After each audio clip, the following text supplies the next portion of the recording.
नमस्कार मित्रों। पौराणिक कथाओं में आज का हमारा शीर्षक है दिव्य गाय। भारतीय पौराणिक कथाओं में कई दिव्य गायों का उल्लेख मिलता है जिनकी अद्भुत शक्तियां थीं। ये गाय देवताओं, ऋषियों और महान राजाओं के पास थीं और इनकी उत्पत्ति भी अलौकिक रूप से हुई थी। यहाँ हम प्रमुख पौराणिक गायों का वर्णन करते हैं।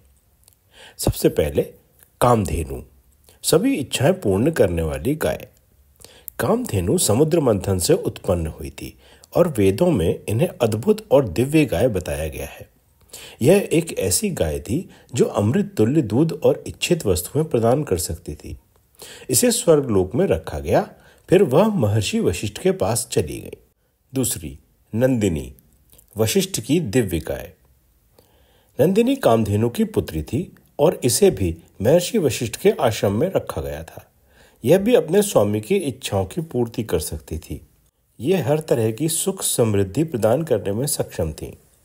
इन्हें यज्ञों के लिए आवश्यक दूध देने वाली सबसे महत्वपूर्ण गाय माना जाता है। विश्वामित्र ने जब वशिष्ठ से कामधेनु मांगी और असफल रहे तो उन्होंने नंदिनी को भी पाने की प्रयास किया।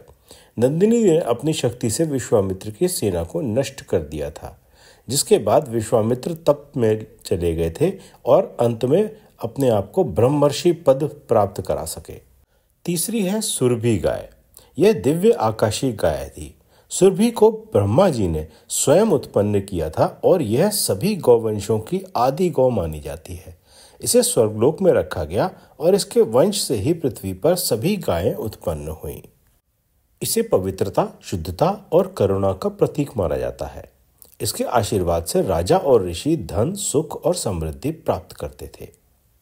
चौथी, कपिला गाय, गोदान और यज्ञों में पूजनीय। कपिला गौ का वर्णन महाभारत और पुराणों में मिलता है।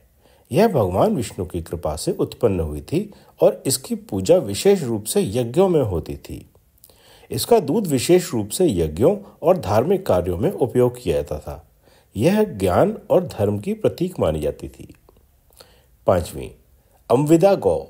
अमविदा गौ का उल्लेख भी पुराणों में मिलता है, जो अत्यंत पुण्यदायिनी मानी जाती है। इसके संबंध भी स्वर्गलोक से था और यह विशेष रूप से धार्मिक अनुष्ठानों में पूजनीय थी। भारतीय पौराणिक कथाओं में गायों का अत्यंत महत्वपूर्ण स्थान है। कामधेनु और उसकी वंशज गायें देवताओं, ऋषियों और धर्मपरायण राजाओं के पास थीं। ये गाय सिर्फ दूध देने के लिए नहीं, बल्कि समृद्धि, यज्ञ, तपस्या और धर्म के मार्ग में सहायता करने वाली दिव्य शक्तियों से युक्त थीं। इनमें कामधेनु सबसे प्रसिद्ध और शक्तिशाली गाय थी, जो समस्त ब्रह्मांड को समृद्ध कर सकती थी। कहानी सुनने के लिए धन्यवाद।